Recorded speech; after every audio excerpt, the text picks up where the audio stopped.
All right, welcome back, everybody. Episode 4. Episode 4. Phin Forward podcast, official podcast of the University of Mount St. Vincent. Phil Stern, VP for Student Engagement. My co-host and partner, Lawrence Fauntleroy, VP for Strategy. Lawrence, how you doing, my man? Well, the question is how you're doing. You don't sound well. I'm not going to lie, and I know I'm going to get a lot of good sympathetic emails. I'm sure you're I'm playing not. hurt right now, upper respiratory situation on a Z-Pack. Wow. So not contagious to you, but the throat is, I think I got 30 minutes left. So I want to get some good questions. Okay, so here's what I've been saying for podcast 1, podcast 2, podcast 3, and now podcast 4. I am a podcast athlete. Yes. This is what I keep trying to tell you. I'm a podcast athlete. You are not. Yeah. You're not built for this. You're just not built for this. I keep trying to tell you, don't come in my space. I know you're a coach, you do your thing, but this is what I do, Phil. I'm never sick. I always show up. And you do show up, but you're hurt. Yeah, so your argument's not great right well, you got 30 minutes. I'm here. Yeah, right, I'm not afraid. Number two, I called you this morning. I said, listen to me, are we doing this or not? And you, of course, said, we have a great guest. We're doing We this. have to do it. And you said you would carry me, which would be great because I've carried you for the last 3 podcasts. But I'm thinking, I can't wait. I'm thinking that you've been saying that you're a podcast athlete. Yeah. But now I'm proving that I am a podcast athlete. Well, when I get sick, by being here, when I get sick, we'll see what happens. But I doubt. I have my tea. I have a Luden's just in case. Are we sponsored by Luden's? I don't think you should do that unless we're sponsored. This backdrop might look different next time with the sponsorships. Yeah, I appreciate it. And then lastly, I have Bobby has my doctor on speed dial right now. Excellent. Just in case. Excellent. We need Excellent. Bobby Williams behind the glass. Yeah. Does an amazing job. Let's get off my amazingly being here today. And you know, how you'll take advantage of that. Absolutely. Somehow. But feedback. We've been getting some great feedback. Amazing on feedback. the podcast. Yeah. And a lot of people have wanted to get a little more in depth into our journey here. So amazingly, and our wives would say different. Amazingly, people are saying we're not talking about ourselves enough in the podcast, that people don't know our journey. It's not all about you, Phil Stern. Well, it's not, because I'm going to ask you right now to just tell our watchers and listeners how you got here, how you got to UMSV. You took a circuitous route right to this VP position. I did. I'm going to make this 120 seconds because I'm sure you only have. You're not. Bobby, that's 2 minutes. You're not doing a countdown, but I am. You have 30 minutes left before you're out. Well, I'm not going to speak. It's all you right now. Okay. So I have spent, just really quickly, I've spent 27 years in healthcare, in corporate and IT. And from that route, I then went into education, which I then worked at a CUNY school for about 8 years. And I found my way to University of Mount St. Vincent because this university has a lot of like what I like, and which all the other universities did too. But this allows me to really put my fingerprints on some of the things that we're doing. I'm sure you'll get into some of the things that we do at the University of Mount St. Vincent. So that's a shortcut into like how I got here. But yeah, I've had a lot of experience in that space. Again, I hate to give you a compliment, you know that, but don't worry, do it. Because, and maybe people can't hear me right now, but we're fortunate because you're Can I just say something? Of all the days you want to give me compliments, nobody can hear you. Right. Like this is what makes no sense. Like now your voice is gone when you really want to give me my Bobby flowers. Will make it work. Please, I hope. But in all seriousness, we're fortunate you're here at the right time. Dr. Burns, saw a need, and you're filling a need for us with the VP of Strategy, right? And things that you're doing with our strategic plan in conjunction with Dr. Burns. It's just an amazing look at how to do a strategic plan with your dashboards and I know you like to call yourself a spreadsheet geek, I think is what you say, but you're not a geek. No. I mean, but it's an amazing what you do. You're teaching all of us different ways to look at the strategic plan. You've got almost 100 people of the university involved in the strategic plan. And still, I feel like we're lean, right? We talk about this all the time, is how lean we are. But you're really figuring out a way to bring the best out in everybody. for the strategic plan. And so you're the right guy at the right time. I appreciate that. I'm going to shut up now. Yeah, please, That's because enough I of one, me. I don't want to start crying because this is me. probably, if I don't get this on tape, I'll never get compliments like this Right. again. Well, it might or might not be sound audio-wise. I don't know. Yeah, this this is coming what I'm out. struggling with. Or this could be my new voice. And it's like, remember the Friends Don't kill episode yourself. where Yeah, Phoebe don't sang do better it. with a bad voice? Don't do it. Don't do it. I know Don't Bobby do it. remembers that. Don't do he it. knows Friends. Don't do it. So, let's talk about you. we're not going to do that today. We're not going to talk about my journey today. Oh, we're not? No. We're going to talk about in another Oh. podcast. I told you I updated. Okay. You jumped the gun. I would like to see a memo before we Yeah. do all this kind of stuff. Before you make these changes, Well, you're I'd so like to busy. see You got that new office that you're decorating. Oh, man. And We're going to get it's it. so big. You know, when I'm on the other side of your office, I can't hear you. That's by Especially when design. That's by design. That's by Especially design. when you put the air conditioning on. That's by design.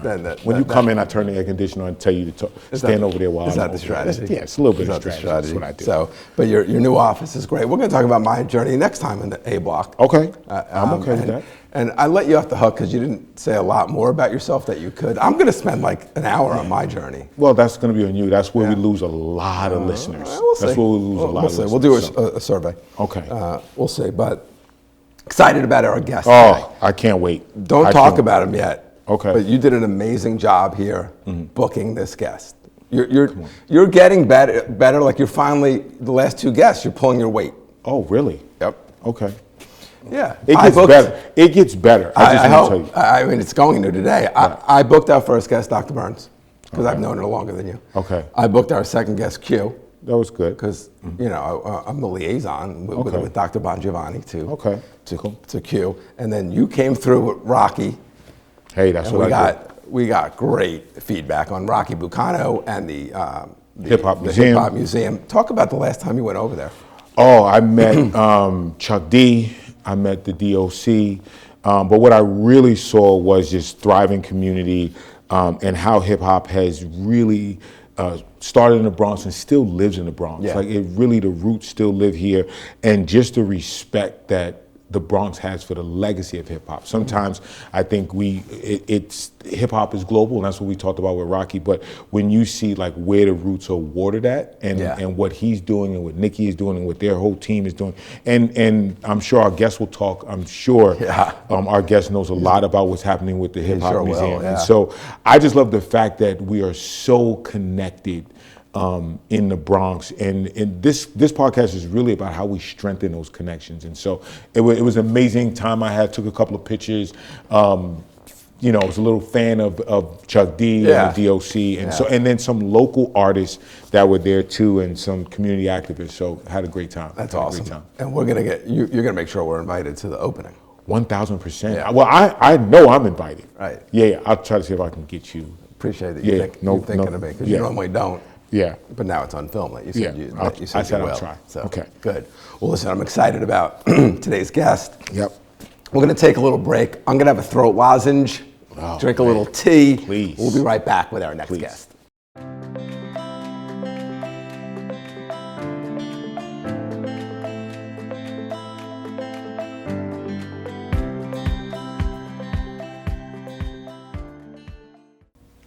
All right, welcome back, everybody. Get this camera. Phin Forward podcast, official podcast of University of Mount St. Vincent. Phil Stern, Lawrence Fauntleroy. Thank you.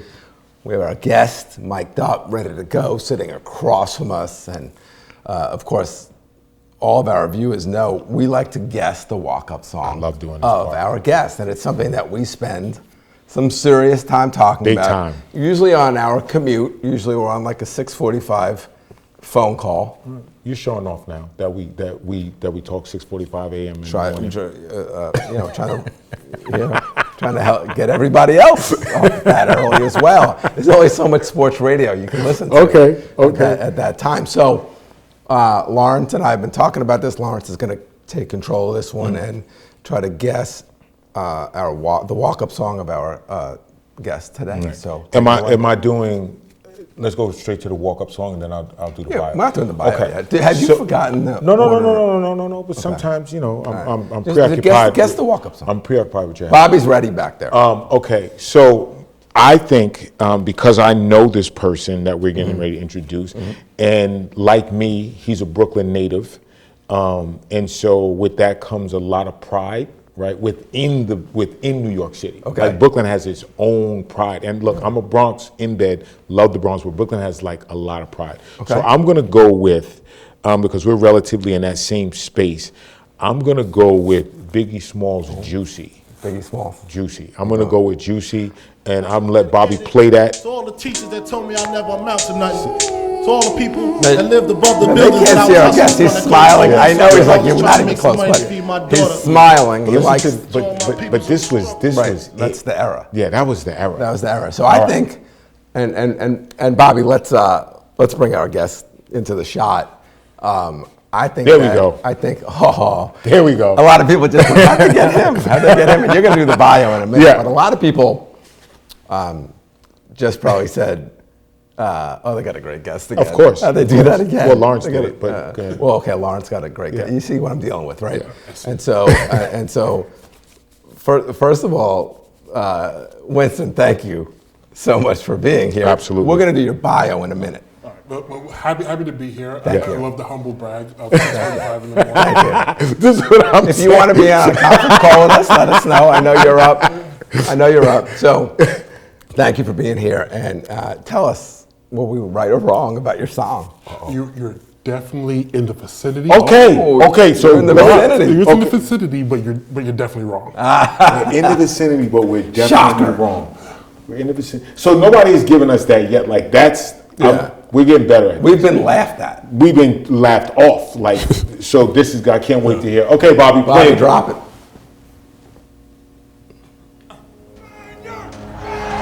Music up, turn it down. That was. Can I tell you something? Cool. Let me let this play. Let's go get him again. This time is for the money, man. I love it. I love it. Brooklyn, stand up. See?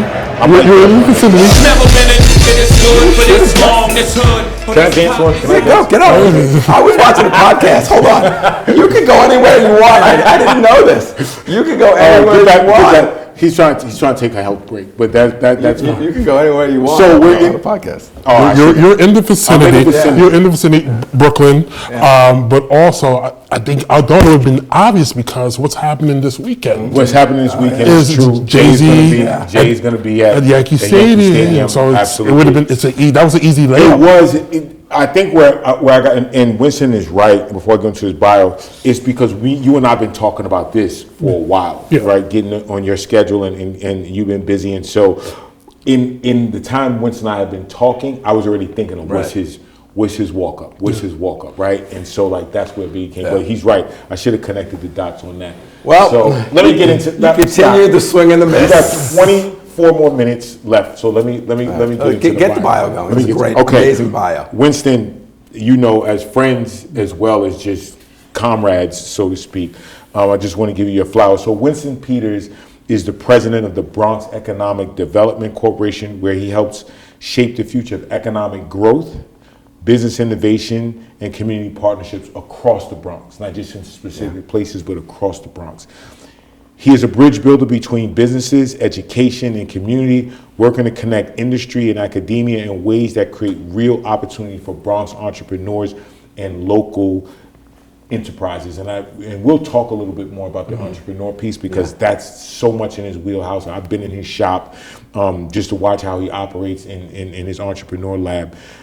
Winston also serves as an adjunct business professor and is the inaugural program director of entrepreneurships at Manhattan University. Now, I'm not sure if he still has time to do that. I don't think he still has time to do that, but we'll get into that. But when he was, and if he is still doing, it's an initiative that supports students across disciplines and local small businesses in the Bronx. And you know, I've talked about this, Phil. The Bronx is the small business borough. Yeah. Like, hands down, Sure. there's about 27, 28,000 businesses, and a lot of them are micro businesses.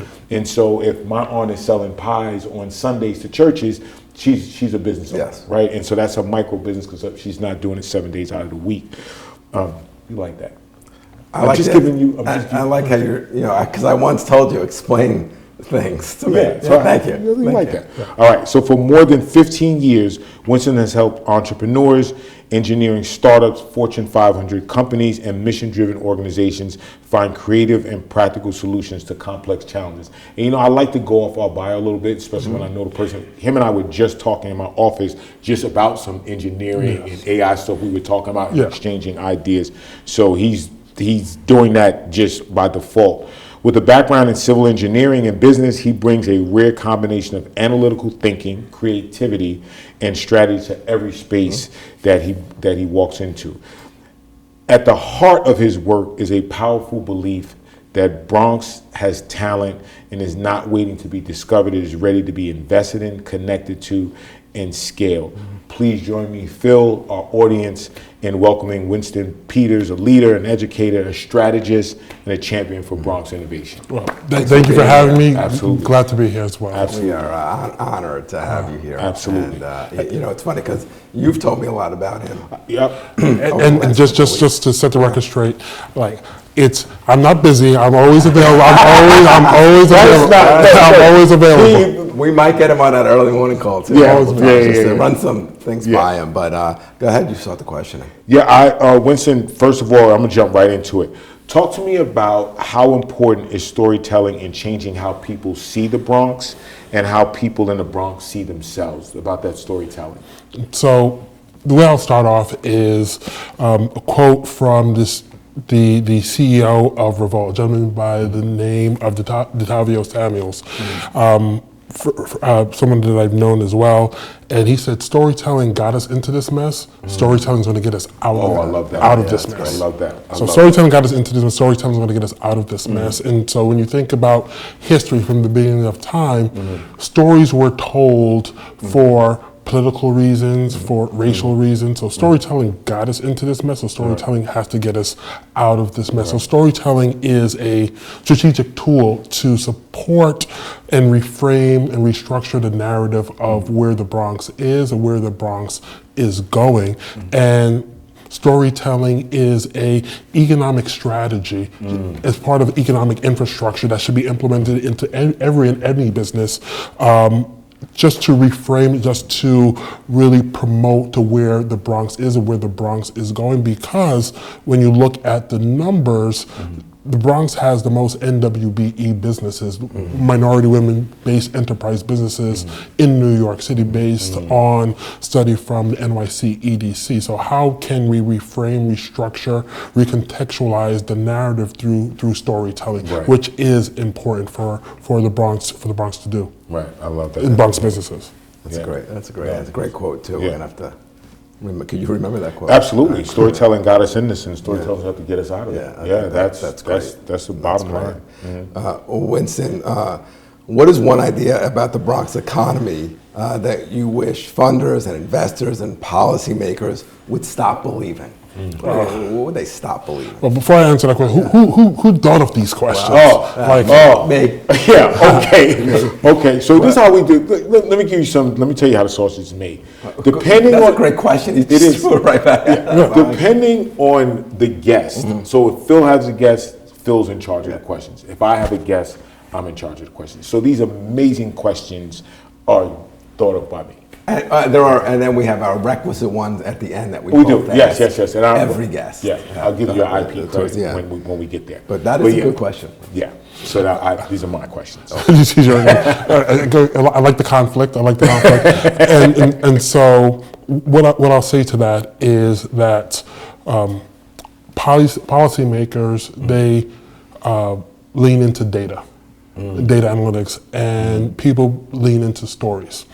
And with that, what are some of the stories that need to be said? That the Bronx is a risky environment to invest in versus it is a growth environment to invest in. When you think about the investments that are being made here in the Bronx, you're thinking about the Hip Hop Museum. You're thinking about the Bally's Casino that's going to be coming in a couple of years. You think about Fordham Landing, a huge development on the water side. This is a place for investment. So instead of charity or lack of resources. I think this is a place for investment, not for social services resources. And so that is part of the story that needs to be recontextualized, reframed for policymakers, for investors here in the Bronx, because I'm a firm believer that there are Bronx entrepreneurs that are global brands. That we already know that there are Bronx entrepreneurs who are global brands. They just need investment for them to grow and scale, so that they can go from local to global as well. Right. And it's interesting that we talk about that, because, and I know people are going to say, Lawrence, you talk about this all the time, but I always was very interesting about the Bronx is that you have the first place Yankees that sit in the Bronx, right? And so for that reason, I feel like we're a first place borough. Like we can be a first place borough, but it goes back to the storytelling. What are the stories that we're telling, right? Because the minute the Yankees fall in, right now they're not in first place. The minute the Yankees are in last place, right, there's a whole circle of accountability that begins to happen. Why are they in last place? Get rid of this person, get rid of that person. And I just think that we do the same thing in the Bronx, but the story is not told in that way. And so I agree with you, is that we just have to change where that narrative is, because there is a lot of good, amazing things. So I'm going to give you three things that most maybe you don't know about the Bronx that needs to recontextualize, but also highlight. The Hunts Point Market in the Bronx is the largest food distribution center in the country. 1,000%. I know that. A lot of people don't know that. 1 in 4 restaurants get their produce from the Hunts Point Market here in the Bronx. Right. Second thing, which I forgot to mention earlier, was the Kingsbridge Armory, which is a new development project with a number of different partners, NYC EDC being one of them, is the largest armory in the country that's going to be recontextualized, reframed, reimagined for the borough. Right. And the third thing is, and I'm gonna, this is focused on the Bronx, but have you ever been to, either of you, I know you're a sports guy, have you ever been to the US Open? Yes, actually. Well, Have you ever had one of the honeydew melon drinks? Of course, yeah. Honeydew melon drinks that generates millions of dollars each year. The U.S. Open is happening in a couple of weeks here in the city. Do you know where those honeydew melons are pitted? Got to be from Hunts Point Market. In the Bronx. Great. Yeah. Wow. No, I would never have known that. And so, why aren't these stories being told? These are business, these are economic engines that are impacting the country. Right. And so, and also just the other small fun fact, the Bronx is the only part of New York City that's connected to the continental USA. Oh, wow. Everything else is islands. When you think about it, Manhattan is an island, Staten Island, Brooklyn, Queens, Staten Island, that's an island. That's an island. Bronx is the only part of New York City that's connected to the continental USA. Right, because it goes up to Yonkers, goes up and it opens up. Yep. Yeah. Wow. Yeah, that's it. I'm +1 on my intellect. Yeah, because of that, I didn't know. +5. Everything else, the two things I didn't know: the honeydew melon, and the Bronx. The honeydew melon thing is really interesting, because that's a marketing thing right there, right? That's a PR thing. So like if you go to the Kentucky Derby, the mint julep, right? So that's talked about all the time, right? If you go to the Masters, they talk about the pimento cheese sandwiches. We got something going on here. We could really get that out more, because that's something that you could be a regular at the U.S. Open and not have known. Right. Yeah, absolutely. It's amazing. Absolutely. And people travel all over the world just to come to see the U.S. Open. For 2 weeks. Well, this is going to lead into, that is great, because it leads into my next question. Winston, small businesses often do more than sell products or services. They bring people together. They support families, and they help keep neighborhoods strong. How should we measure their importance beyond just how much money they make or how many jobs they create? How should we measure what they do for a community? Well, thinking about the small businesses, especially within the commercial corridors, whether there might be in business improvement districts or outside of business improvement districts, and just thinking about the small business ecosystem here in New York City, 2/3 of the businesses in over 183,000 businesses here in New York City, about 2/3 of them are small businesses here in New York, and leading in the outer boroughs in that growth. And so thinking about it, some of the KPIs, some of the metrics is how how are they helping the community? I think that's immeasurable in terms of you go to your local store and they know your name, or they diffuse conflict. That is because we can't do this in front of this establishment. Right. I think those are those invisible metrics that isn't captured. Right. And just also just the impact for formerly incarcerated or just an impacted individual for second-time employment. Right. Some of these small businesses are a huge proponent of second-hand, the second-time employment, and so those are certain metrics that we should be really capturing for small, as well as how they support higher ed, academia, colleges, and universities. A lot of them are vendors for higher ed, and so what does that metric look like that we should be capturing? How do they support higher ed, which isn't really captured? I love that. But that's something that we should really be looking at in terms of the untangible impact that small businesses have within the area. Right. No, that's good. And just another one is just a metric is just memory.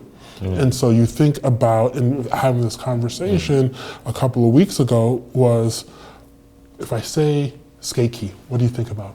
I think about roller skating. I think about the Bronx. I think about that night on Saturday when everybody, like, there's a lot of memories, and there's a lot of good and bad times in that. Like, I think the memories is a huge component. Like how the nostalgia, it should be a metric. If I say Jimmy's Bronx Cafe, I think about steak. I think about Ford. I think about where it sits at. I think about music. You're right. So there's a lot of legacy and memories that live on decades after an establishment might not be here. And so I think so that's one of the metrics I think should be just the cultural impact certain small businesses has had. Are you concerned? It's a great. I like the way you jog my memory on all this stuff. Do you think about protecting that? Like, in your role as the president, do you think about, because I know you have business people in and out of your office all the time, the whole thing. Do you think about protecting that memory? Do you think about, everybody may not be for the Bronx, so to speak? Like, what's your take on that when you think about keeping those memories, keeping that history fresh? And we talked about this with Rocky, right? About that. Like, how do you think about that? I think it's super important just to always know your history. Right.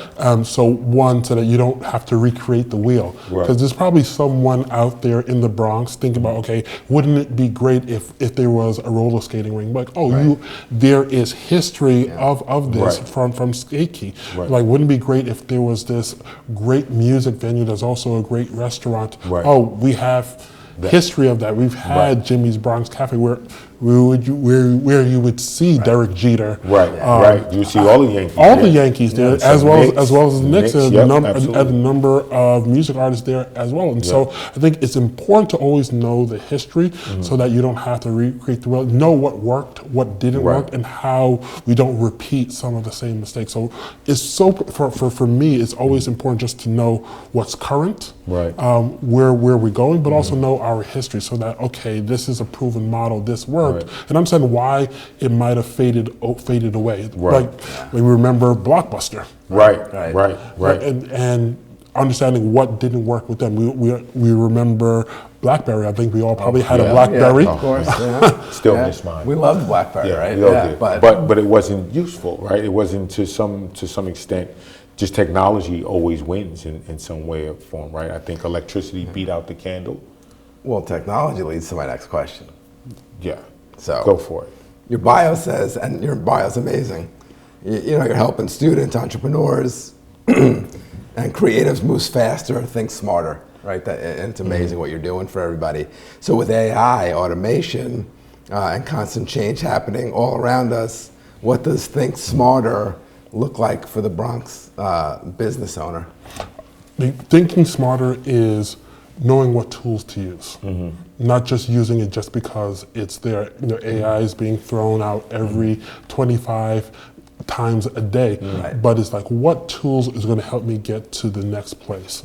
Or what do I need this for? How is this going to positively impact my business? So thinking smarter is being proactive, not being reactive, and understanding what tools will help the systems that I need to go where I want to go. Because there's tons of tools. We spoke about earlier, there's tons of tools out there for you to use, but it's like, what is going to help me? Right. And what do I feel comfortable with? And what tools will help me get me and my business and my team to the next level of where we want to go? I think thinking smarter isn't just reacting. Thinking smarter is actually slowing down and understanding what's best for us as a business and as well as an organization. It's great advice for our students.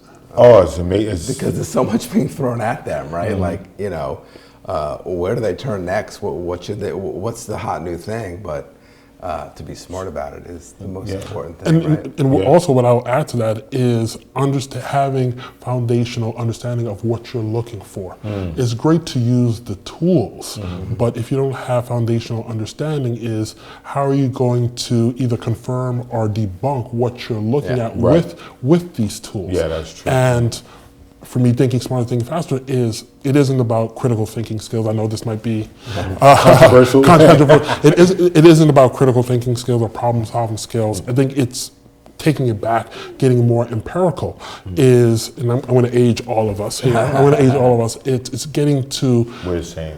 He thinks he's like. I'm younger. You're definitely youngest. I am on this. Because I'm not the oldest. You just had a birthday. I did. Turn the same age as me, so how could you say you're not the oldest? We're the same age. Yeah, well, Don't interrupt the guest. I'm sorry, Winston. Sorry, Winston. The young kids still like my sneakers, so I'm the youngest. So I'm the youngest. But I think the real skill in thinking faster and thinking smarter is understanding troubleshooting. No one talks about troubleshooting, and I'll give the example for you that I like to use. At one point in time, and not to put you on the spot. At one point in time, you probably went on LimeWire or Napster, to download a song, download the album. Then okay, you downloaded the album. Now you have to check if it was actually the real album. Then you burnt that album to a CD, and then from that CD you uploaded it to your iTunes, and then you prayed that it actually worked. And then you most likely you had to organize it in the proper folder that you wanted to have it in, whatever music genre that it was in. Then upload it to your iPod before you can really listen to it the way that you want. So you went through all these 8. You don't even think about how many steps you went through. All those steps that you went through just to listen to music that you wanted to listen to in the way that you wanted to. That's troubleshooting skills where young people today, they're like, okay, I want to listen to this song, hit play, 2 buttons. Or I not even hit a button. I'll just say something to hear the song. So I think troubleshooting is part of thinking smart and fast, like understanding, yes, we can solve the problem with all these tools, but maybe I don't need the tool. The way I look at troubleshooting is exhausting what's already there before I bring in an outside resource. And so thinking smart is before I spend the money on the outside resource, let's exhaust to a certain degree our internal resource before we actually go out. Yeah, I love that. Well, interesting, because you've been in both spaces, academia, business, so you know both of those kind of ecosystems. What do universities need to understand better about local entrepreneurs, and what do local entrepreneurs need from universities beyond like internships and workshops? How do we, and we, you know, you and I wrestle with this all the time, it's like, how do we bring these two ecosystems together so they can exist and flourish, so there's some sort of synergy between them instead of like taking 2 steps forward, 3 steps back, and we always feel like we're in this kind of wheel. Where do you think, where can we get better at when it comes to that partnership? Again, another great question, I think. But whoever thought of that one. You know it's both. But what higher ed gets, the misconception with higher ed with small business is looking at them just as case studies. Looking at them just as case studies for students, instead of as co-educators. because they're in the field, they have on the ground expertise. And so why not bring that expertise into the classroom as a co-educator? It's one thing, and no shade, it's one thing for an educator to teach a student about how to create a marketing plan, but it's different when a marketing expert comes in who does it for a living, teaches that, because there's little nuances that are missing. So looking at small business, I believe that looking at entrepreneurs and looking at small businesses as co-educators, you really give them a real experience of what's really going on out there in the field. And the inverse of that, I think, small business needs to stop looking at higher ed as just as a place for internships. Right.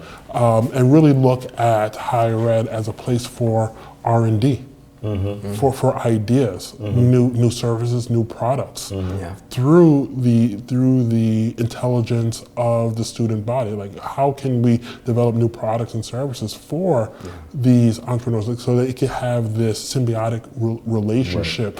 And just going back, I think what higher ed needs to understand about small business and entrepreneurs is that small business owners don't have time to waste. And so there's a lot of red tape, a lot of bureaucracy in higher ed. And so every minute matters to a small business owner. And so how can higher ed move faster to support small business owners instead of going through all of these different hurdles, all these different steps, just to move an inch? Wow.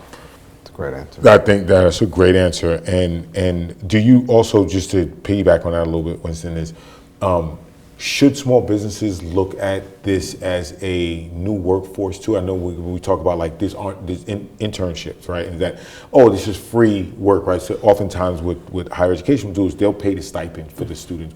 And it's money well spent because you're getting experiential learning. So that we're all for that. Like, if you can't afford the student, we'll do. But should and you may say, Lawrence, this is already happening, where small businesses are also looking at, like, this is your workforce, meaning, like, don't just use it as an intern for those 6 to 8 weeks, but look at how this person can be integrated into your business. So do you see some of that happening? It depends. For me, it's all about, at the BXCDC, is creating that pipeline for talent and keeping that talent here in the Bronx. Because one, if we are facilitating an internship for a small business in higher ed, it's like, okay, maybe this person can be a potential hire, a part-time hire. Again, it's about, for us, how can we help the small businesses grow and scale, but also how can we keep the talent that's being educated here in the Bronx, here in the Bronx as well, creating that right pipeline. I love that. Re-recruiting them and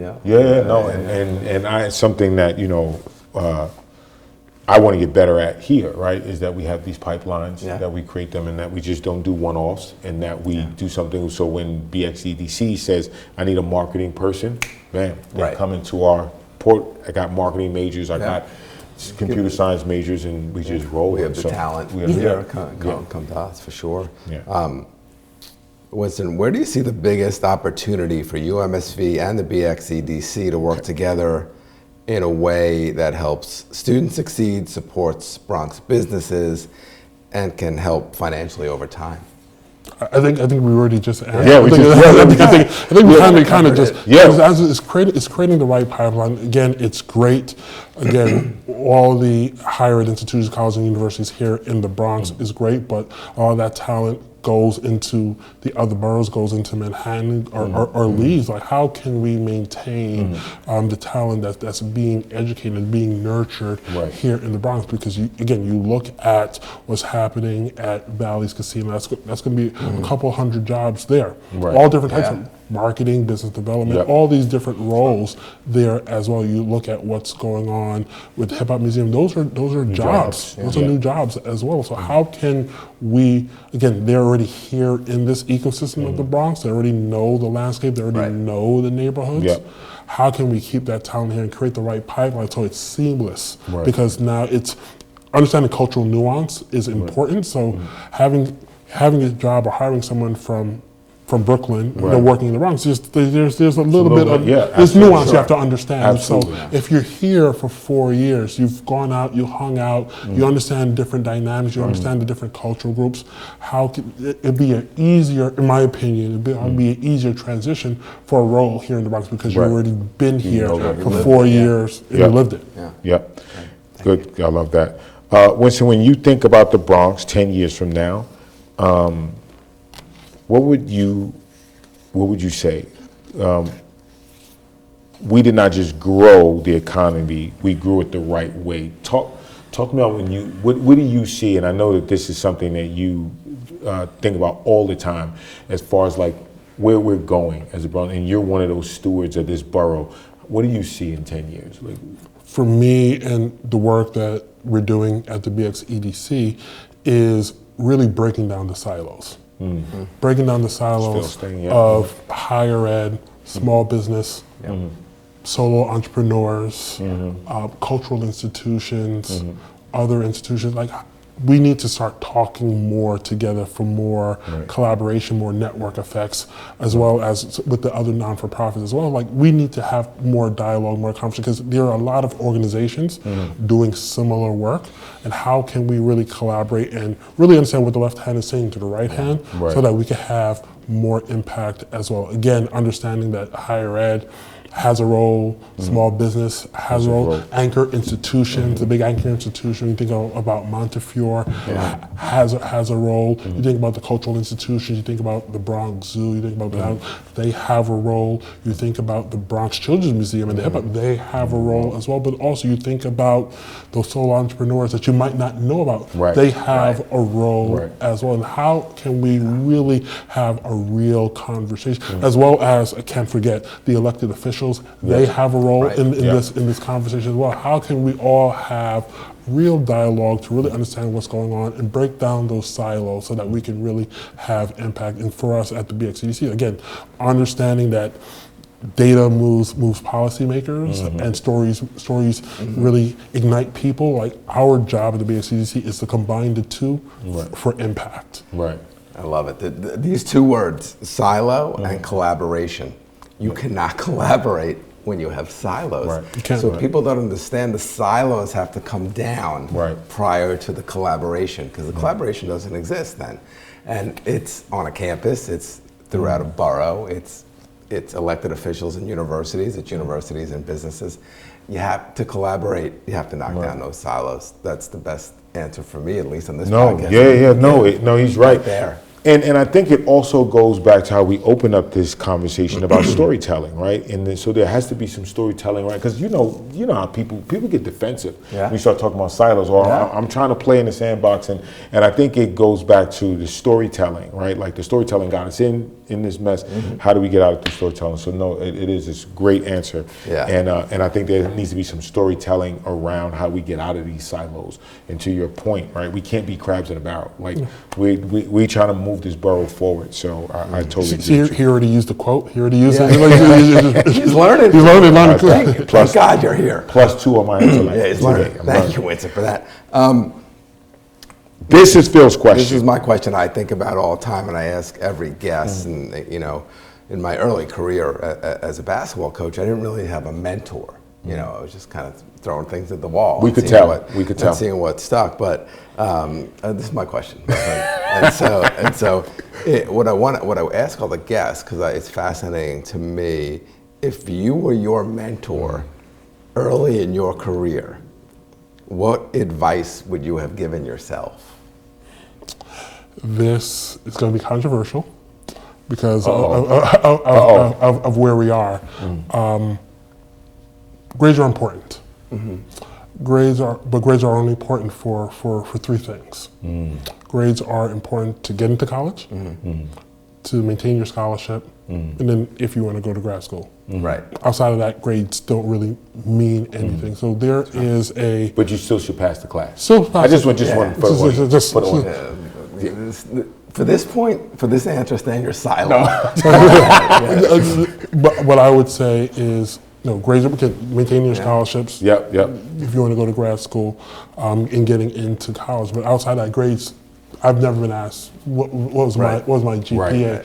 applying for a job. And so what I would tell my younger self is don't overinvest in grades, but overinvest in relationships. Oh, absolutely. And building, absolutely. not just overinvesting in relationships, but building diverse relationships, not networks, because we're talking about network is just transactional, making connections. Right. I'm like building diverse relationships as well as diverse networks. If I was a younger person, telling myself at a younger age, because it's all about relationships. Yep. As you know, and most likely you're going to have to collaborate with someone you don't even like. Right. And how to navigate. Case in point. This is what I deal with. But understanding how to create relationships and navigate relationships. I mean, grades are important, but don't over invest in grades, because you want to build the muscle of building relationships and knowing how to build relationships, how to build diverse relationships, and seeing value in individuals that might not have the same habits or same likes or same value system, but finding the value in them, and so that you can grow and scale together.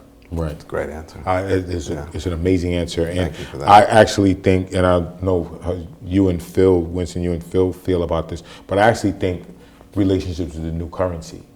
Like with all this technology, that's your new currency. That's your currency to say, I can make X, Y, and Z happen because I can get on the phone, or I can call, I know this person, or I know that person. I just think that we've gotten to this isolation phase, and those people that have great relationships, you can tell them the minute they walk through the door. You can tell like they've invested in that piece that you just talked about, just making that investment in relationships and I'm not gonna say not taking grades serious, but knowing they have to get grades, but at the same time that these relationships are just important. And what would you say to Phil's point? You're a young person, right? That's hard. Yeah. That could be hard. Like trying to, you think going to a conference and getting a business card is like, oh, I did it. And it's way more than that. It's way more than that. What would you say to a young person like listening to this podcast right now going, well, I get that, Mr. Peters, but how do I make a relationship? How do I cultivate that? Well, another great question is it's easy to get the business card, but building the relationship takes time. And it means being patient. And being patient and building over time, but also understand that it's not a transaction. Understand what are you bringing to the table as well, not just what can you get, but what can you give? How can you be of service? How can we have a mutually beneficial relationship as we progress? And for me, my last question before I have any meeting is, how can I help? How can I help you? How can we build this thing together? Because you might be the CEO of Amex. Of course, everyone's trying to get something from the CEO of Amex. Former CEO who was a Manhattan grad. I have to say that. But everyone's looking for something from someone. But how many people are looking to give? And so it's always about being patient and building relationships, because it takes time. I might have to see you 10 or 15 times before we have an actual real conversation. And so I would say it's patience and understanding what value you have and what you have to offer and to be of service or something else. To just really show how in terms of building, if you're a young person trying to build your network, build relationships. That's great. No, I love that. I have the last question, but I always do this as I'm, because I'm so cerebral, right? And so as I'm doing this, something is happening. And so I ask a question that may not be on here, so I'm going to do that. So you're calling yourself cerebral? Yeah, why not? You won't do it, so why I got to do it myself. I don't think Winston was going to. It doesn't matter. No, but this is my last question, my last question, because we have to. Tell me what inspires you. What inspires me? In what regard? What inspires you you're the president of the Bronx Economic Development Corporation. That is not an easy job. There are all kinds of things, all kinds of ecosystems and things you have to juggle, and people and places and politics. But you still, every time I see you, you're out all the time. You're shaking hands, kissing babies. You're trying to make this thing happen. something has to inspire you to go, okay, because you could be any place else.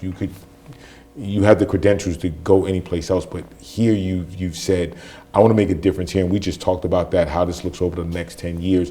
And you're invested in that. You're so invested. So I always wonder when we have guests, what inspires them to do what they do and wake up every morning? I tell people all the time, right, when you love what you do, it's not as hard, but you're still we talked about this earlier, we're still putting in the work, we're still tired. But what inspires you to go, okay, like today I'm 1% better? What inspires you to be 1%, at least 1% better every day? So, great question, and a couple of things inspire me. One, it's my why, my own personal why. Again, as you mentioned in my bio, I'm a civil engineer by education, and I just care about building things. And so for me, my own personal why, again, from building high rises in Manhattan to building businesses, for me, the reason why I wake up every morning is to make the abstract things tangible. That's the only thing I care about. How do I make abstract things tangible? But also, what inspires me is I know who I'm doing this for. I know the people that I'm doing this for. That, for me, my team, like my whole job, even though title is president, my whole job is to take obstacles out of my team's way and to look ahead and look around the corner. Right. I do it for them. I do it for the business owners that need support. And just for me, I get excited every day to know that I can make an impact for the small business community, for students, for my team. That, for me, I get up at 4 o'clock in the morning. So I get up at 4. I get up at 4. So we're probably like his second or third meeting at 6:45. He's got a couple of calls before us. Yeah. You need to step your game up because I can go 6. When are you out of the house? That's a different conversation. Different conversation. But for me, every morning I wake up inspired that I know I can make something abstract tangible. That my team, I know I'm here to support them, be in service of them, and I'm here to support the small businesses to help them grow and scale so that they can go from local to global. Because I truly believe, the Bronx has $billion businesses here. Oh yeah.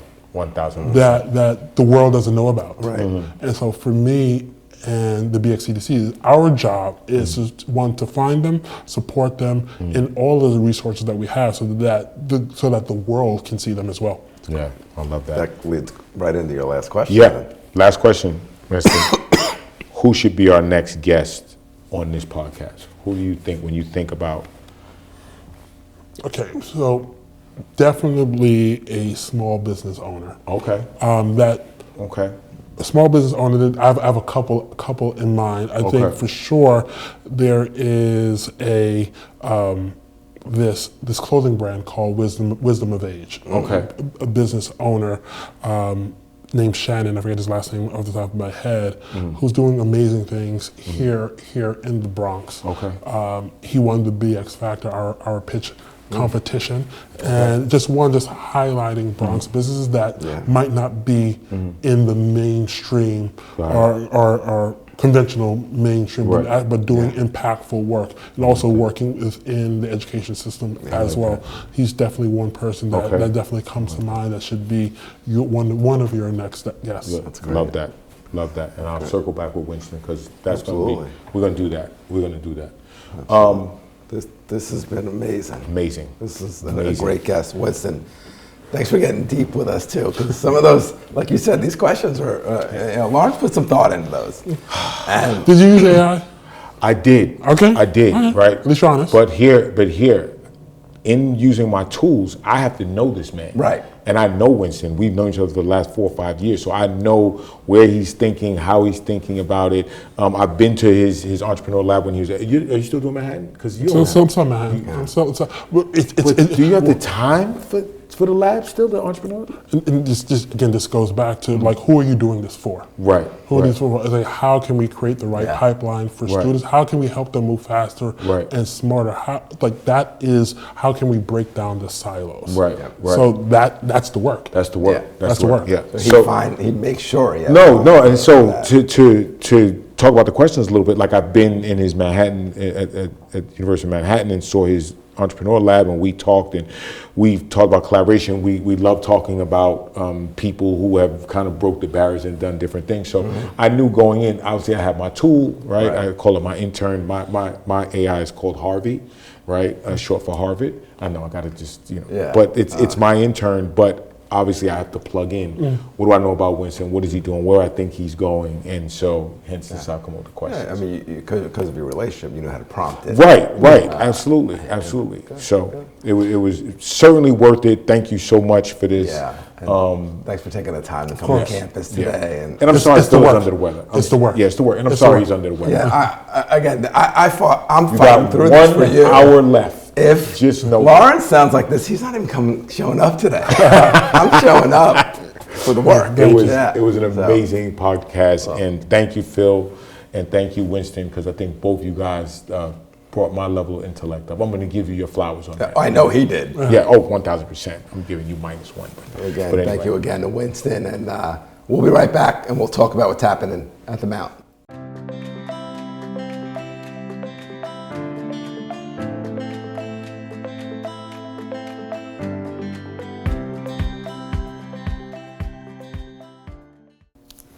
All right, back in. Oh, man. What a podcast. Phin Forward Podcast, episode 4, Block C. Yep. I'm a little embarrassed. The camera Do caught it. me opening Do it. a Luden's cough drop. It's okay. Right now. Look. You're not a podcast athlete, but I want you to do anything that you possibly can do to make yourself feel better.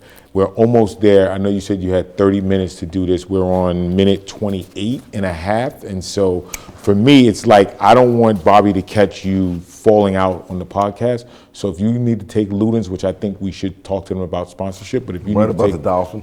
Right above the Dolphin. Let's make it happen.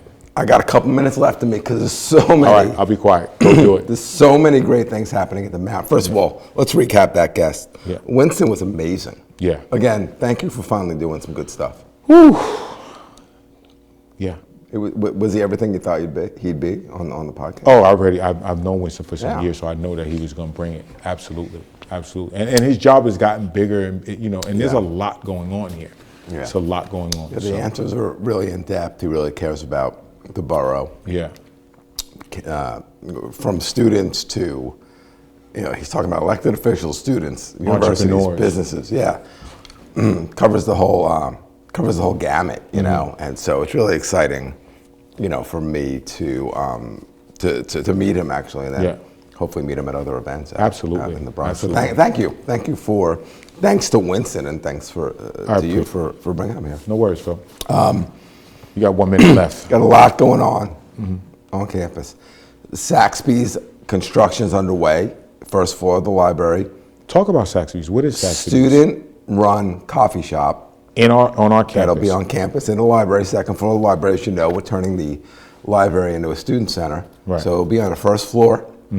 Kevin DeGroat and his staff and the construction guys are in there all day and all night. Good. I know, because I hear it. Good. And they're doing an amazing job. And in September, we're going to have a student-run coffee shop. CEO's already been picked. It's actually a baseball player, and students will run it. We'll have it open. Actually, grand opening is going to be September 23rd. I'll be there. Well, you're going to for the free coffee. No, I'll be there because you may not make it, and so I'll do a stand-in if I have to. But go ahead, keep going. What else we got? The antibiotics is working on this cough. I will be there, and then anyway, that's gonna be an amazing day. Have some music going in the coffee shop. We have a stage.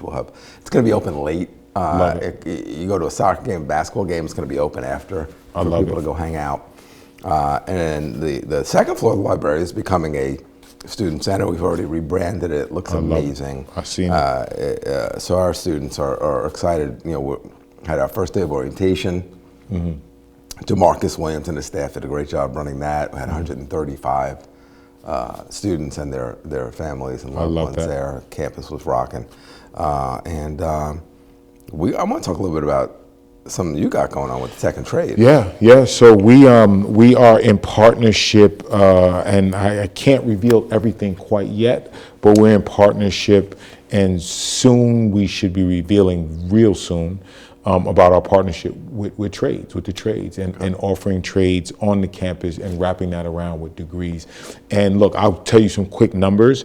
When we talk about education, there's 7-3 female and male in education, but in the trades, it's 22-1 female and male. Wow. So male to female rather. And so I think this is where we find our students, and we got to meet students where they are, right? And then having that conversation with Winston about the Bronx, I love what it will then offer for students in the Bronx, right? If they don't want a convention or feel like they want to find their groove and they want to work with their hands and stuff like that. So I'm excited about it. Yeah. And like I said, the reveal will probably be in the next 24 to 48 hours, but I'm happy about that. Yeah, really. I'm excited. I know we got some meetings coming up actually Yep. later today. Absolutely. We want to talk about all things, who these learners are going to be. Like 1,000%. Programming for them and whatever it is they're going to need on our campus. So great work by you again. I appreciate it. And your team and, I appreciate and it. everyone who's, Dr. Burns, of course. And obviously. Everyone who's involved in that. Lastly, I just want to talk about, we have students out in North Dakota right now. We do. Doing an internship with the newly opened Theodore Roosevelt Presidential Library. We do.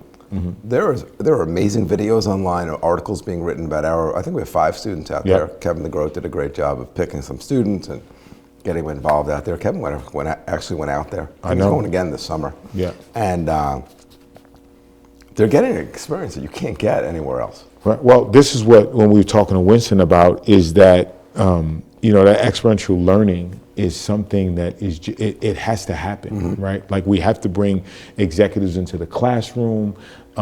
We have to get our students out of the classroom. I think it's a 70-30, where you spend 70% outside of that classroom and really learning. Yeah. And what Winston talked about is about taking those abstract, those intangibles, and making those things real. And so I think that collectively, right, and we talk about this all the time, and you lead that march, is really understanding that this is what it's really all about. That education is evolving. It's not like it's going away. It is evolving, and we have to be in front of that, right? We want to rise with the occasion, not to the occasion, because it implies it already happened. And so we want to rise with it. That's why this is such an amazing place to work. All those things we just talked about are going on. That's not even classroom learning, right? We're talking about all these different options that our learners have, and all the different learners that we have. It's just, again, the Mount continues to be the right place on the river, and an amazing place. And with that being said, great job by you today. Thanks for carrying me, because no, I'm fine. I'm glad you admitted that. I made it through thanks to the Winston Peters, our guest. He was amazing. Follow us on Instagram and YouTube. Please. We're evolving. I don't know if we've gone viral yet. Bobby will tell me. This might go viral. Yeah. I don't even, but I'm going to check. I'm going to see if this goes viral. And we hope you all enjoyed it. And go Dolphins. Go Dolphins. Good job. Thank you.